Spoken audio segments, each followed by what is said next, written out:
Hi, my name is Abby Fox, and I am one of the counseling interns here at Ohio Dominican University.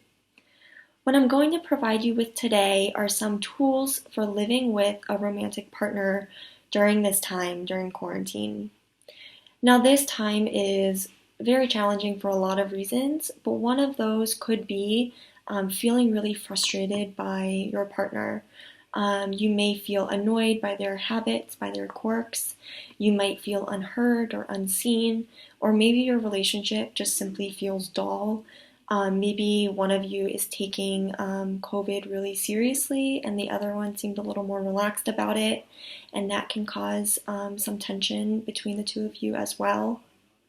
I want to urge you not to make any big decisions right now about the state of your relationship because decisions like that are best made from a state of calmness and reflection, and that's pretty much the opposite of what we're experiencing right now.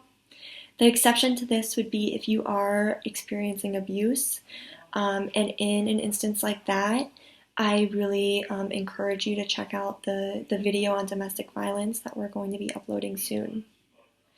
One of the skills that can be really helpful in communicating with your partner right now, if they are doing something that is bothering you, is instead of asserting what you need first, it could be asking them what their behavior is doing for them.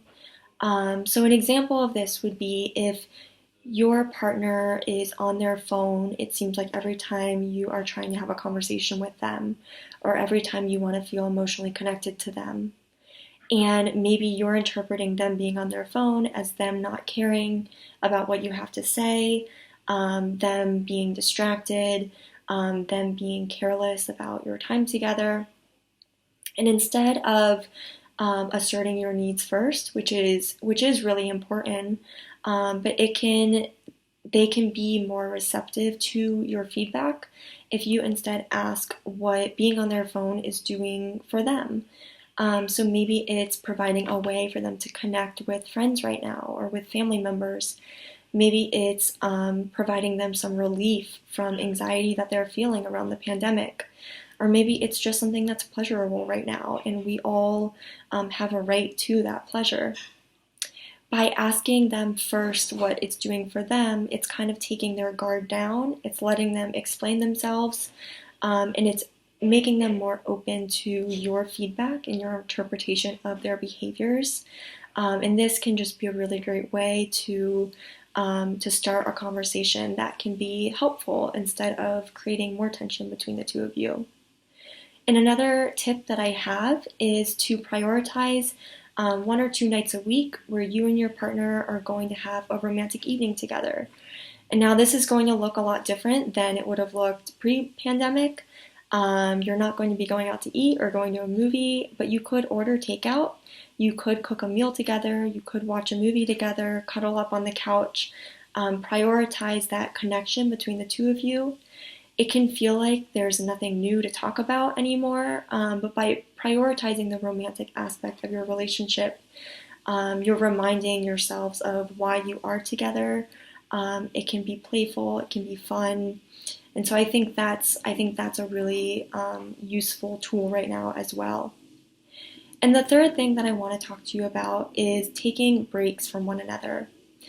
One of the challenges of being quarantined together is that we're now depending on our partner to satisfy all of our needs that we typically get met by other people in our lives.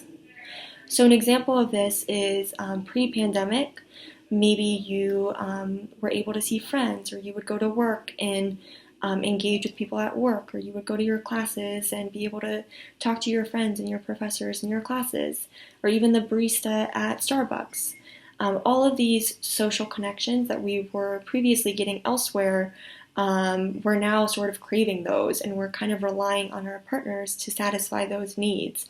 And that's a lot of pressure to put on one person. It's also just unrealistic to expect one person to fill all of our needs. So it's really important for us right now to, instead of putting that pressure on our partner, to take it as our responsibility to get those needs met in other ways. So that might look like FaceTiming a friend. It might look like taking a walk and waving to neighbors from a distance. It really takes our creativity right now to make sure that our need for social connection is getting met. But I think that's going to really benefit our relationships if we are engaging with others outside of our relationships.